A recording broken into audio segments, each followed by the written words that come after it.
I'm Emma Carter. I'm 31 years old, and last night my own mother had security drag me out of my grandmother's birthday dinner like I was a stranger who didn't belong there, but what she didn't know was that I was the only person in that room who already knew the truth about the will. She had been hiding for months. 32 people were watching when it happened. My aunt didn't look surprised. My brother Daniel smirked like he had been waiting for that moment, and my mother, Elaine Carter, kept sipping her wine like I was nothing more than an inconvenience she had tolerated for too long. But I didn't argue. I didn't cry. I didn't even raise my voice. I just looked at her and said one word, okay, and then I walked out like it didn't matter. But by the time the sun came up the next morning, everything they thought they controlled was already slipping out of their hands. Before I tell you what I found in my grandmother Jasmine's study later that night, take a second. Only if this story feels real to you. Hit like and tell me where you're listening from and what time it is right now, because I always read those comments, and I want to know I'm not the only one who has lived through something like this. Now let me take you back to the moment everything actually started breaking. 3 weeks before that dinner, my grandmother Jasmine Carter was still alive. She was 82, but sharper than anyone in that house, and the only person who ever looked at me like I wasn't temporary. I was sitting on the floor next to her chair in her house in Willow Creek, watching the garden through the window, while she rested her hands on a blanket she didn't really need when she said my name quietly. Emma. And then after a pause she added something that didn't make sense at the time. You need to stop trusting your mother. I remember freezing for a second because when you grow up in a family like mine, you don't question things directly, you learn how to survive around them. My mother Elaine was the kind of woman people admired without knowing her. Always composed, always elegant, always in control. The kind of person who could humiliate you in a room full of people without ever raising her voice. And my brother Daniel was everything she wanted. Successful, confident, chosen, while I was the one who existed somewhere on the edge of that picture, not completely ignored but never fully seen either. My grandmother didn't look at me when she said it. She just kept staring out at the garden like she was watching something already unfolding. You don't understand yet, she said, but you will. And that was the last real conversation we had before everything went quiet. The night she passed away, nobody called me. Not my mother. Not my brother. I found out from Olivia Bennett, my cousin, who sent me a message at 12 inches the morning that said, "Grandma is gone, they didn't tell you?" And I remember staring at my phone for a long time, reading that line over and over again because something about it felt familiar in a way that hurt more than it surprised me. They didn't tell me, not even out of obligation. And that was the moment something inside me didn't break but just went still, like I finally understood my place without needing anyone to explain it. The funeral was exactly what you would expect from the Carter family. Perfect, controlled, cold. My mother stood at the front speaking about legacy and reputation, and continuing what matters. She mentioned Daniel by name more than once. She mentioned herself. She didn't mention me at all. Not once. And after it was over, people came up to me with polite smiles, asking what I did now like they were trying to place me in a story that didn't include me, and before I could answer, my mother stepped in and said, "She's still figuring things out." And just like that, I disappeared again right in front of them. That night, we all went back to the house in Ashford Heights, the one my grandmother had built long before anyone else had control over it. The one everyone assumed would belong to my mother now. Dinner was already set like nothing had changed.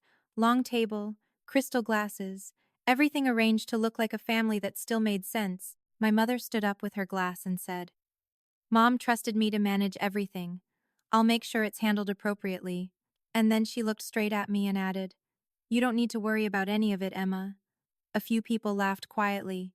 Not enough to be rude, but enough to make sure I understood exactly where I stood. But what none of them knew was that the day before my grandmother died, she had already made her decision, and it wasn't the one my mother was expecting. That night, after everyone went to sleep, I went upstairs to her study without really knowing why. Maybe it was instinct. Maybe it was something she had said that hadn't left me alone. The room still smelled like her, lavender and old paper and something steady. I walked to her desk and opened the top drawer, and that's when I saw it. An envelope, cream-colored, my name written on it in her handwriting. My hands were already shaking before I even opened it, and inside there was a letter and something else, something that would change everything. Inside there was a letter, 4 pages long, folded so carefully it felt like she had known exactly how my hands would tremble when I opened it, and tucked behind it was a certified copy of something legal, thick paper, embossed seal. A document that had my grandmother's full name at the top and mine halfway down the page, highlighted in yellow as if she had wanted to make absolutely sure I would see it even if my eyes filled with tears before I finished reading. I sat down in her chair because my knees wouldn't hold me anymore, and I read the first line twice before it sank in. Emma, if you are reading this, then I am gone, and your mother is already doing what I spent years preparing for. And I swear to you, my whole body went cold, because it was the kind of sentence that tells you two things at once. First, that someone saw the danger long before you did, and second, that the danger was never in your imagination. I kept reading. My grandmother wrote the way she lived, directly, without ornament when truth mattered more than comfort. She said my mother had been pressuring her for years about the house, about the accounts, about the family name, and she said Daniel had become exactly what Elaine wanted. A man who confused inheritance with entitlement and respect with obedience. Then came the line that made me stop breathing for a second. I did not leave this house, or the land, or the trust, to your mother, and I did not leave it to your brother. I left it to you. Because you are the only one in this family who knows the difference between owning something and caring for it. I remember pressing my hand against my mouth because in that moment it wasn't the money or the property that hit me first. It was the fact that somebody had finally put into words the thing I had spent my whole life feeling but never hearing. That I was not weak, not lost, not still figuring things out. I had simply been standing in a room full of people who benefited from me doubting myself. Behind the letter was the document, part of an irrevocable trust, and I didn't understand every legal line on first read. But I understood enough. The house in Ashford Heights, the summer cottage near Silver Pines Lake, and a trust account created 8 years earlier. All of it named to me. Not later, not conditionally, not to be decided by family discussion, to me solely. With one of her names beneath it, Adrian Cole, my grandmother had underlined his name twice, and in the margin she had written, "Do not tell Elaine, do not tell Daniel, go directly to Adrian for me first."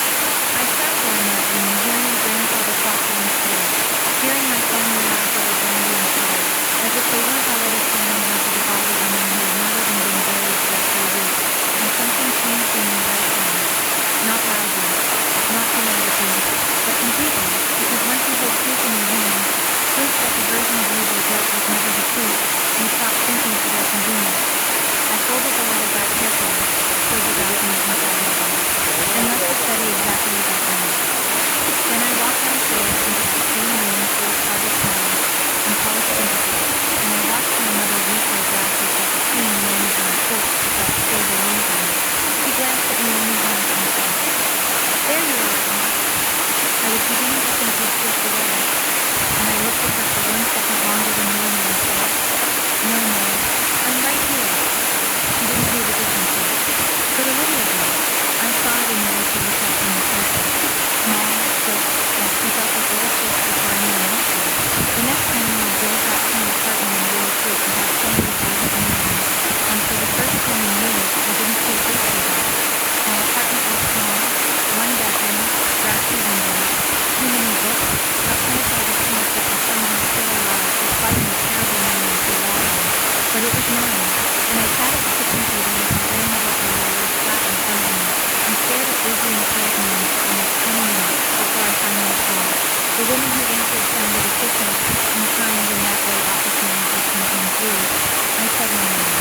There was a pause, and then she said, "Miss Carter, Miss Gill, Cole has been expecting you," which is not a sentence that makes your pulse slow down. I was in his office an hour later, downtown, third floor, old brick building, quiet hallways, the kind of place that smelled like paper and responsibility. Adrian Cole was younger than I expected, maybe mid-30s, dark suit, silver tie, the kind of calm that doesn't come from being relaxed,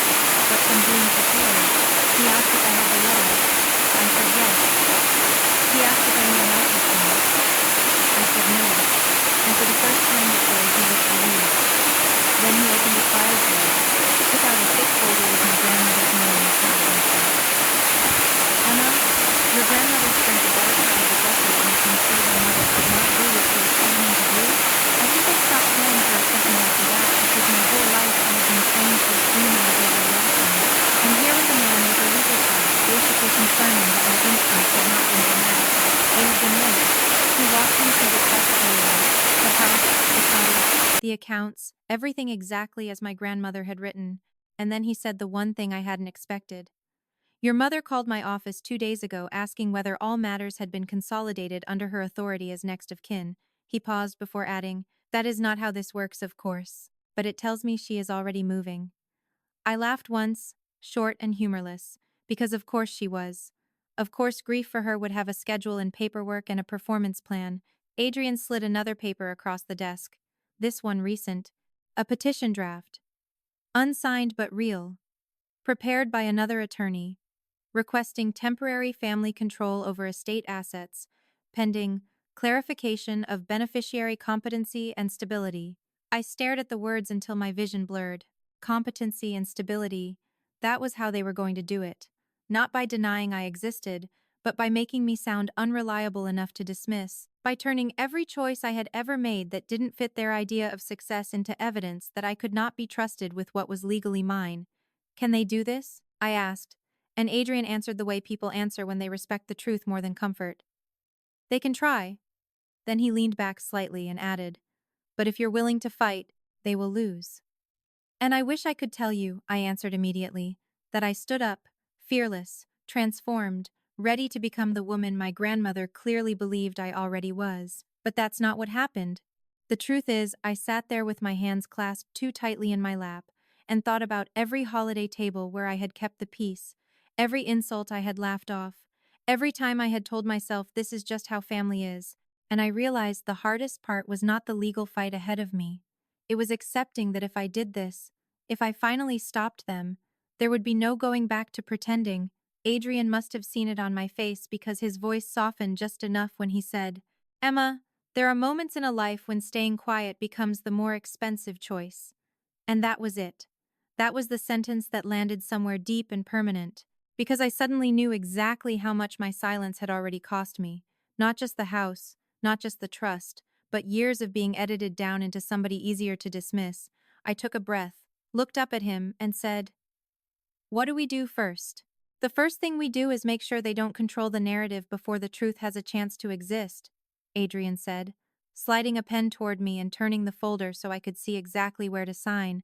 And I remember thinking how strange it felt that something so simple, just ink on paper, could carry the weight of an entire life-shifting direction. I signed where he pointed, initialed where he marked, and with each line my name stopped feeling like something people said about me and started feeling like something I was finally choosing for myself. When we were done, he closed the folder and said we would file immediately, secure the properties, notify the bank, and formally reject any attempt at temporary control. He said it calmly, like he had done this 100 times before, but for me, it felt like stepping into a current that would not slow down once I entered it, and when I left his office, the air outside felt different, sharper. Not because the world had changed, but because I had. I drove home with the letter in my bag and a quiet tension in my chest that wasn't fear exactly. It was something closer to awareness, like I knew what was coming next would test every part of me. I had spent years trying to keep small. I didn't have to wait long. My phone started ringing before I even made it back to Willow Creek. My mother's name lit up the screen. I let it ring out. Then Daniel called. Then a number I didn't recognize. Probably an attorney. Then my mother again. And I sat there in my car in front of my building, watching the screen light up and go dark and light up again. And for the first time, I didn't feel that instinctive pull to answer, to fix, to explain. I just turned the phone face down and went upstairs, made tea, and sat at my kitchen table with the window cracked open, letting in the late afternoon air. And I waited, not passively, but deliberately, because I understood something now that I hadn't before. Timing matters, not just what you say, but when you say it, and who says it first. It was nearly an hour later when my phone buzzed again, this time a message from Olivia.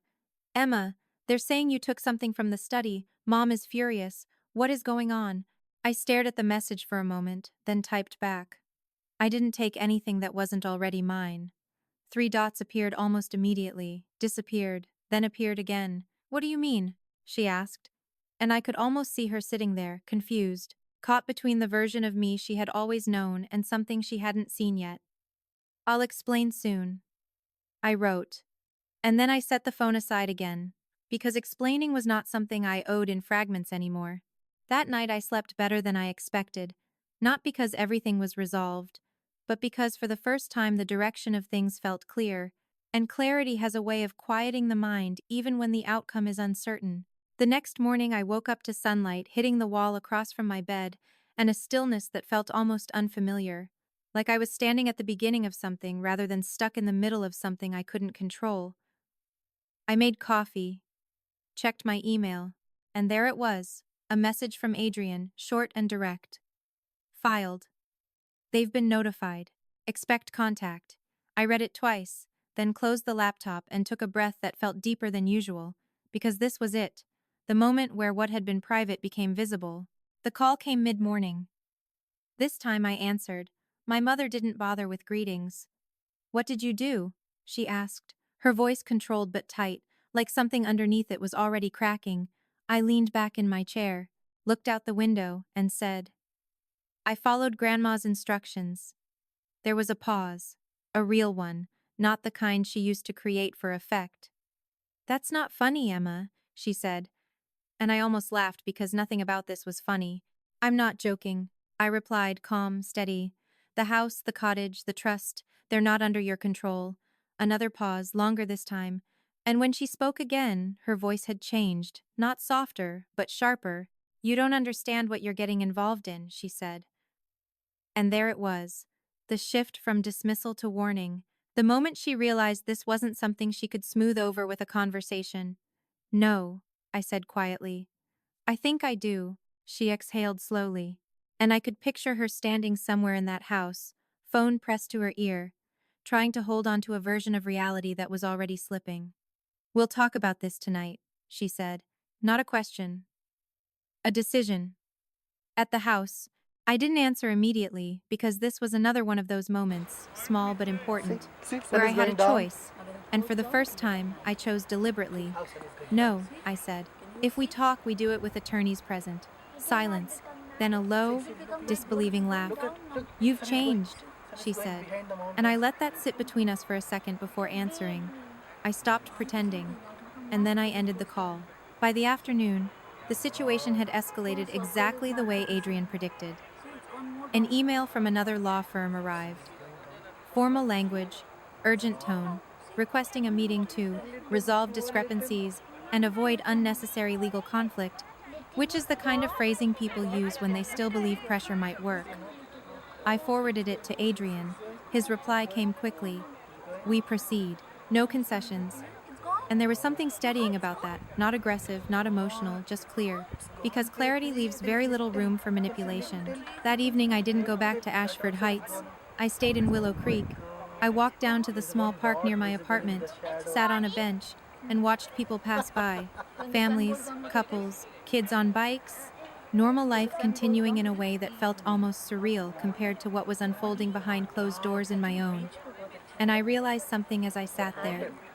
The world doesn't stop when your life shifts, it keeps moving, and that can feel isolating at first. But it can also be grounding because it reminds you that your story, as consuming as it feels, is still just one part of something much bigger. My phone buzzed again just after sunset, another message from Olivia. "Mom is saying you're being manipulated, that you don't understand what you're signing." I closed my eyes for a second, not out of frustration, but out of recognition, because that was always the strategy.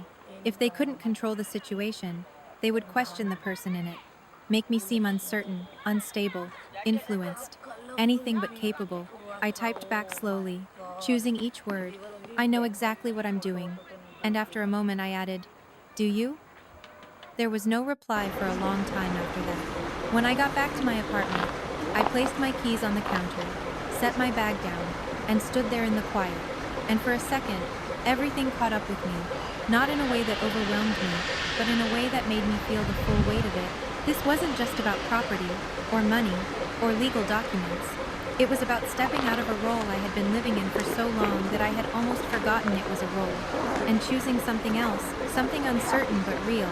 And that kind of choice doesn't come without consequence. But it also doesn't come without something else. Freedom. Not the loud kind. Not the kind people celebrate. But the kind you feel in small moments, like standing in your own kitchen, knowing that the decisions you make there belong to you. I picked up my grandmother's letter again that night, read the last page more slowly this time, And there was a line I hadn't fully absorbed before. They will try to make you doubt yourself, not because you are wrong, but because doubt has always been the easiest way to control you. I ran my finger over the words, and for the first time, I didn't feel that familiar pull of uncertainty. I felt something else, something steadier, something that didn't need to be defended. Trust, not in them, in myself. And once that settled in, everything else became simpler, not easier, but clearer, because when you trust yourself, the noise around you loses its power, the pressure, the expectations, the narratives people try to place on you. They don't disappear, but they stop defining you. And that night, as I turned off the light and lay down, I knew one thing for certain. This time, I wasn't going to step back. The next morning came faster than I expected, like the world had decided not to give me too much time to second-guess anything. And when I opened my eyes, the first thing I felt wasn't fear or pressure, but a quiet steadiness that surprised me, because for once I wasn't waking up into a situation I was trying to avoid. I was waking up into something I had chosen, and that difference changed everything about how the day began. I made coffee, stood by the window, and watched the street slowly come to life. People moving, cars passing, the normal rhythm of everything continuing like nothing had shifted. And maybe that was the strangest part of all, that something so big in my life could be happening while everything else stayed exactly the same. But that's how it works. The world doesn't pause for your turning points. You have to stand in them while everything else keeps moving. By mid-morning, Adrian called and told me the meeting had been set for that afternoon. Neutral office, both sides present, no delays, and there was something in his tone that told me this wasn't going to be a quiet discussion. This was going to be the moment where everything became visible, where the version of the story my mother had been building would finally collide with the truth my grandmother had left behind. I said I would be there, hung up, and sat there for a few seconds, letting it settle, not overthinking, not spiraling, just acknowledging what was coming. Then I got dressed, simple, clean, nothing that tried to impress or defend, just me. And for the first time in my life, I wasn't choosing how to present myself based on how someone else might interpret it. The office was colder than I expected, not in temperature, but in atmosphere. The kind of place where conversations are measured and nothing unnecessary is said. My mother was already there when I walked in, seated, composed, her posture perfect, her expression controlled, Daniel beside her looking irritated more than anything else. Like this was an inconvenience he hadn't planned for. Olivia sat slightly apart, quieter, watching everything in a way that felt different from before. And when my mother saw me, she didn't smile, didn't acknowledge me the way she normally would in public. She just looked, assessing, recalculating, and I realized in that moment she was seeing me differently, not as someone she could guide or dismiss, but as someone she had to consider. We sat. Attorneys spoke first, formalities, language that turned conflict into structure, and then Adrian placed the documents on the table, the trust, the signatures, the dates, everything laid out with a clarity that didn't leave room for interpretation. And I watched as my mother's expression shifted, just slightly, but enough, because this was no longer something she could redirect with conversation or control with presence. This was fact, and facts don't respond to authority. One of the opposing attorneys started speaking, questioning timing, suggesting undue influence, implying instability without saying it directly. The same strategy, just dressed in more careful language, and I felt that familiar pressure for a moment, that instinct to defend, to explain, to prove myself in a way that would make them stop. But then I remembered my grandmother's words, and I didn't speak. I let Adrian answer. I let the truth exist without trying to soften it. And something interesting happened. The more I didn't react, the less room they had to manipulate the narrative, because control depends on response, on emotion, on movement, and when you don't give it that, it starts to lose its shape. At one point, my mother leaned forward slightly and said my name. Emma, you don't have to do this. And that sentence, simple as it was, carried years inside it. The expectation, the pressure, the assumption that I would eventually return to the role she had always defined for me. And I looked at her, really looked this time, not as a daughter seeking approval, not as someone trying to avoid conflict, but as a person standing in her own decision, and I said, I'm not doing this to you. I'm doing what was already done. and for the first time she didn't have an immediate response. The room went quiet for a moment after that, not dramatically, just enough to shift the energy, and from that point forward, everything became procedural. Timelines, filings, next steps, but underneath all of it, there was something else happening, something unspoken but clear. The balance had changed, not because I had taken anything, but because I had stopped giving something away. When the meeting ended, people stood, papers were gathered, conversations moved into smaller, quieter exchanges, and I walked out without waiting, not because I was avoiding anything, but because I didn't need to stay, and as I stepped outside into the late afternoon light, I felt something settle deeper inside me. Not relief exactly, but confirmation, like everything that had felt uncertain before had finally aligned into something real. I didn't go straight home. I drove without thinking for a while, through streets that felt familiar but slightly different now, until I found myself near the edge of town where the road opens up and everything feels a little less confined, and I pulled over, turned off the engine, and just sat there in the quiet, letting the moment catch up with me, not rushing past it, not analyzing it, just being in it. Because this wasn't just about a legal outcome. It wasn't even about winning. It was about something much quieter, something harder to see. The moment you stop negotiating your own worth. The moment you stop adjusting yourself to fit into something that was never built for you. And once that happens, everything else changes. Not all at once. Not perfectly. But in a way that doesn't reverse. My phone buzzed again, this time a message from Olivia. "I didn't know," it said. Just those 3 words. And I stared at it for a second before replying. "I believe you, because I did. Not in a way that erased everything, but in a way that acknowledged something real. And sometimes that's enough. Sometimes understanding doesn't fix the past, but it changes what comes after." I drove home as the sun started to set, the sky shifting into that soft, quiet light that always feels like a transition.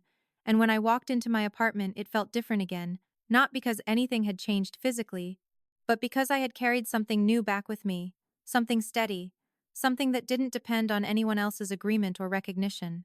I placed my bag down, took off my shoes, and stood there for a moment, looking around at the space I had built, the small details, the ordinary things that now felt more significant than they ever had before, and I realized something that felt both simple and final at the same time. I wasn't in the middle of something anymore. I had stepped into it. Fully. And this time, I wasn't stepping back. And in that moment, standing there in my own space with everything finally quiet around me, I understood something that no one had ever taught me, but that I had learned the hardest way possible, that peace is not something you are given. It is something you take back piece by piece every time you stop, abandoning yourself just to keep others comfortable. And as simple as that sounds, it took me years to get there. Years of being overlooked, years of being dismissed, years of being told in subtle and not so subtle ways that I was not enough, not important, not central to the story that was being told around me. And the truth is, I believed it for a long time. Not completely, but enough that it shaped the way I showed up in my own life enough. That I stayed quiet when I should have spoken enough, that I accepted things that should have been questioned enough, that I kept waiting for a moment where everything would finally make sense and someone would look at me and say, "You matter here." But that moment never came, and maybe it was never supposed to, because the moment that actually changed everything wasn't when they finally saw me, it was when I finally saw myself clearly, without their version of me attached to it. And once that happened, there was no going back. Not because I couldn't, but because I no longer wanted to. Because I could finally see the cost of staying the same, and it was too high. It was always too high.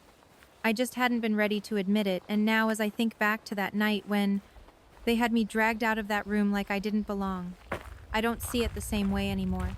I don't see it as the moment they humiliated me. I see it as the moment everything became undeniable, the moment the truth stepped out into the open where it could no longer be softened or explained away the probableness. Moment I stopped confusing endurance with strength and silence with peace, and that shift changed everything. Not overnight, not in some dramatic transformation, but in the quiet, steady way that real change happens in the choices you make the next morning and the morning after that, and the one after that, Until one day, you realize you are no longer trying to survive a version of your life that was never meant for you. You are actually living one that is. And that realization doesn't need approval. It doesn't need agreement. It doesn't need anyone else to understand it. To be real, it just is. And that is enough. And if you've stayed with me through all of this, if you've listened from the beginning to now, then I want you to really sit with this for a second. Not as a story, not as something happening to someone else, but as something that might reflect parts of your own life. Because the truth is, most people don't get pushed out in one dramatic moment, like I did. Most people slowly disappear, inside spaces that don't see them. They adjust, they stay quiet, they wait, they tell themselves it will change, and sometimes it doesn't. Not until they decide it will, and that decision is not loud. It doesn't come with a perfect plan. It comes in a moment where you finally choose yourself without asking for permission. And if you've ever been there, if you've ever felt like you had to make yourself smaller just to be accepted or explain yourself just to be heard, then you already understand more than you. I think you do, and I want to hear from you. I want you to tell me honestly, where are you listening from right now? What time is it for you? And more importantly, what part of this story felt closest to your own experience, because your voice matters here more than you realize, and the more you share, the more real these stories become. Not just mine, but ours. And if this story made you feel something, if it stayed with you even for a moment, then take a second to like and subscribe so you don't miss what comes next, because this isn't the end. Not even close. There is something I haven't told you yet.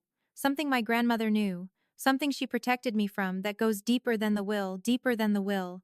House deeper than everything that has already come to light. And when I finally understood that part, it changed everything again in a way I didn't see coming, and I'm going to share that with you in the next story. So stay with me. Because what comes next might not just change how you see my story, it might change how you see your own. And what I didn't understand yet at that time, what I couldn't fully see even after everything that had already happened, was that my grandmother hadn't just been protecting assets or property, or even me in the way I had first assumed. She had been protecting something much more fragile and much more dangerous at the same time. She had been protecting the truth about this family, about how things were built, about what had been done long before I was ever old enough to question it, and that realization didn't come all at once. It came slowly in pieces, in details that didn't seem important at first, in things I almost overlooked because I was still trying to process everything that had already come to light. But the more I paid attention, the more I started to see that there were gaps, inconsistencies, moments that didn't fully align with the story I had always been told. And once you start seeing those things, you can't unsee them. They stay with you, they follow you, they ask questions you can't ignore anymore, and that's exactly where I found myself in the days that followed. Not in conflict, not in chaos, but in something quieter and more unsettling, in awareness. The kind that doesn't let you go back to what you used to believe, even if it would be easier to do that. And I remember one evening sitting at my desk with my grandmother's letter in front of me again, reading it more slowly than before. Not just reading the words, but paying attention to what she hadn't said directly, to the pauses between sentences, to the way she chose certain phrases and avoided others, and that's when I noticed something I hadn't fully registered before. There was a name mentioned once, not highlighted, not explained, just written as if I should already understand its significance: Jonathan Bennett. And at the time it hadn't meant anything to me. It had felt like just another detail in a letter filled with things I was already struggling to process. But now it stood out in a way it hadn't before, and I sat there for a long time looking at that name, trying to place it in a context that made sense and realizing I couldn't, not with the information I had, not with the version of the story I had been given growing up. And that was the moment something shifted again. Not dramatically, but clearly, because I understood that if there were names I didn't recognize in a story that was supposed to be my own, then there were parts of that story I had never been told at all, and that realization brought with it a different kind of tension. Not fear exactly, but anticipation, the kind that comes when you know you are about to uncover something that cannot be undone once you see it clearly. And for the first time since everything had settled, I felt that pull again. Not back into the past, but deeper into it. Not to relive it, but to understand it in a way I never had before. And I knew in that moment that this wasn't finished, not even close, because what I had thought was the end of something was actually just the surface of something much bigger, something that had been waiting quietly beneath everything else. And I also knew something else that felt just as important. I wasn't the same person I had been before all of this started. I wasn't the version of myself that would have avoided these questions or convinced herself they didn't matter. I was someone who could face them now without losing herself in the process, and that made all the difference. Because the truth, no matter how complicated or uncomfortable, only has power over you when you're afraid to see it. And I wasn't afraid anymore. Not in the way I used to be. I was ready, not because I had all the answers, but because I finally trusted myself enough to find them. And if you're still here with me right now, then I want you to pay attention to this moment, because this is where everything changes again. This is where the story you thought you understood starts to shift into something else entirely.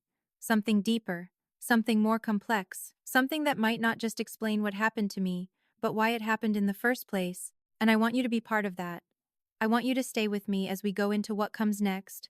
So tell me in the comments what you think that name means. Who do you think Jonathan Bennett is, and why my grandmother would mention him the way she did? Because your thoughts matter here, and they might be closer to the truth than you realize. And if this story has pulled you in, if it has made you question things or see something differently, then make sure you stay connected. Because what comes next is not just another chapter, it's the part that reveals everything that was hidden beneath the surface all along, and I promise you, you're not. I'm going to want to miss it. And once that name settled into my mind, it didn't leave the way other thoughts do. It stayed there, quiet but persistent, like something waiting to be understood rather than dismissed. And I realized that this was the part of the story my grandmother had never intended to explain directly. Not because it didn't matter, but because she knew I would only be able to understand it when I was ready to see everything else clearly first. And now that I was, now that I had stepped out of the version of my life that had been shaped by silence and expectation, I could feel that readiness in a way I hadn't before. It wasn't urgency and it wasn't fear. It was something steadier, something that felt like direction. And that night, I didn't try to ignore it. I didn't push it aside or tell myself it could wait. I sat there with the letter in front of me and allowed the questions to surface fully, not just about that name, but about everything that surrounded it, about what my grandmother had hinted at without saying outright, about what had been protected and why. And the more I let myself think about it, the more it became clear that the will had never been the end of her plan. It had only been the beginning, a way to create space, to remove control from the people who would have buried the truth again. And now that that part was done, the rest was left to me. Not because I had been chosen to carry a burden, but because I was finally in a place where I could see it without being consumed by it. And that distinction mattered more than anything else. Because for so long I had believed that strength meant enduring whatever was placed in front of you without question. But now I understood that real strength comes from choosing what you are willing to face, and what you are no longer willing to ignore. And this was something I couldn't ignore anymore. Not after everything that had already come to light. Not after realizing how much of my life had been shaped by things I had never fully understood. And as I sat there, I found myself reaching for my phone, not out of habit but with intention. Because for the first time, I wasn't reacting to something that had been done to me. I was deciding what I wanted to do next. And that shift, as quiet as it was, felt like the final step into something I had been moving toward this entire time. I searched the name again slowly this time, not expecting immediate answers, but looking for anything that might connect. Anything that might give context to something that had clearly mattered enough for my grandmother to include it in a letter that changed everything else. And what I found wasn't clear. Not at first. Just fragments, references, a few mentions tied to places I recognized and others I didn't. Enough to tell me this wasn't random, but not enough to explain why. And that uncertainty didn't frustrate me the way it would have before. It didn't make me doubt or hesitate. It did the opposite. It confirmed that there was more here. Something deeper. Something that had been carefully kept out of sight until now. And instead of feeling overwhelmed by that, I felt focused. Because for the first time, I wasn't trying to solve something to prove myself. I was trying to understand something that was already part of my story, whether I had known it or not. And that made it different. It made it real in a way I couldn't walk away from even if I wanted to. And I didn't want to. Not anymore. Because I had already seen what happens when you ignore the truth for the sake of comfort. I had lived that version of my life, and I wasn't going back to it. And as that realization settled in, I understood something else, just as clearly. This next part wasn't going to be easy. It wasn't going to be clean or simple or neatly resolved the way the will had been. This was going to require something else entirely. Something deeper than legal clarity or structured answers. It was going to require me to face things I might not like. Things that might change how I see not just my family but myself. And the version of me from even a few weeks ago would have avoided that, would have told herself it wasn't necessary, that what I already knew was enough. But I wasn't that version of myself anymore. I was someone who could sit in uncertainty without needing to escape it, someone who could ask questions without needing immediate answers, someone who could move forward without pretending everything was already understood. And that was the difference that made everything possible. And if you've stayed with me this far, if you've listened to every part of this story, then you already know this isn't just about what happened to me. It's about what happens when you finally stop ignoring what you feel, just to keep everything else intact. It's about what happens when you choose to see clearly, even when it would be easier not to. And this is where that choice leads. Not to an ending, but to something else entirely.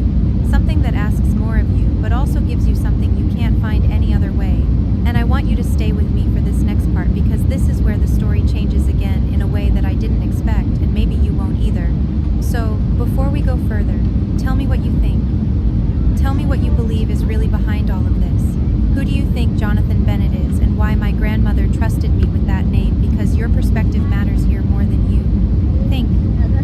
And the more you engage with this, the more real it becomes, not just as a story but as something we are exploring together. And if this has meant something to you, if it has made you feel seen or made you think about your own life in a different way, then don't forget to stay connected, because what comes next is not just another piece of the story, the part that reveals what was hidden from the beginning.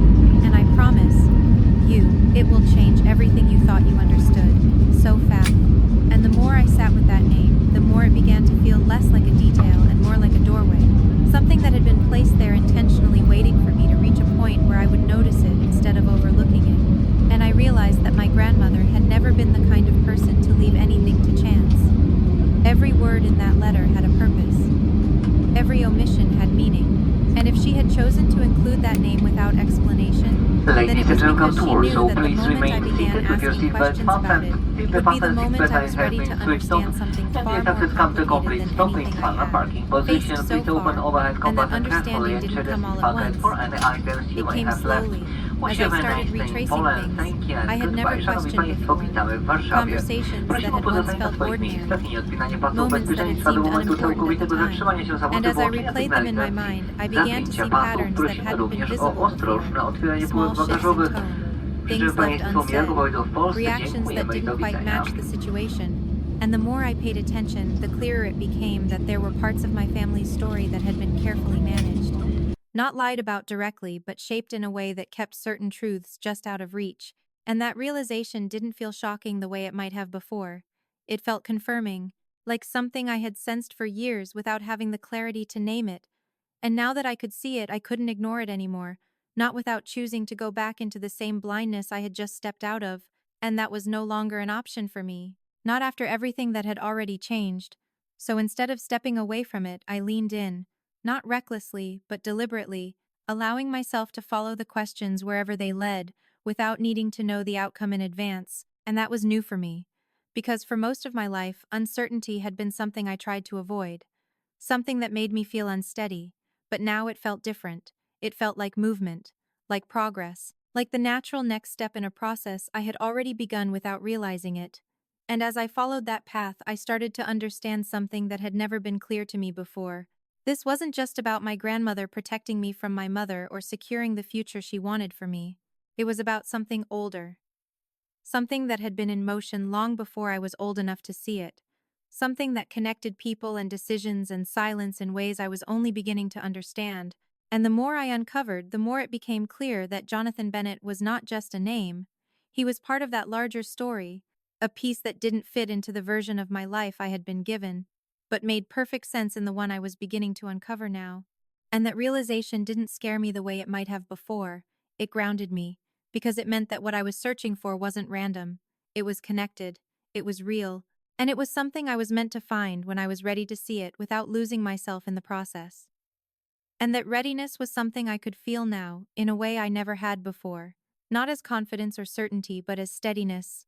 As the ability to move forward without needing everything to be resolved immediately. And that changed how I approached everything that followed. I wasn't chasing answers, I was uncovering them, piece by piece, allowing the story to reveal itself instead of trying to force it into something I could understand all at once. And if you've stayed with me through all of this, then you already know that nothing in this story has been simple or straightforward. Everything has come in layers, in moments that seemed small, until they connected into something much bigger, and this is where those layers begin to come together in a way that changes everything again. Not just what happened, but why it happened. Not just who was involved, but how deeply it all goes. And I want you to stay with me for that because this next part is not what you expect. It is deeper, it is more complicated, and it might change the way you see everything that has come before it so far. So, before we go further, I want to hear from you. Tell me what you think is really behind all of this. What role you believe Jonathan Bennett plays in this story, and why my grandmother trusted me to find that connection on my own. Because your thoughts matter here more than you realize, and the more you engage, the more this becomes something we are building together, not just something you are listening to. And if this story has stayed with you, if it has made you question things or see parts of your own life differently, then make sure you stay connected, because what comes next is not just another chapter, it is the part that reveals what has been hidden beneath everything from the fairy. I beginning, and I promise you it will change everything you thought you understood so far.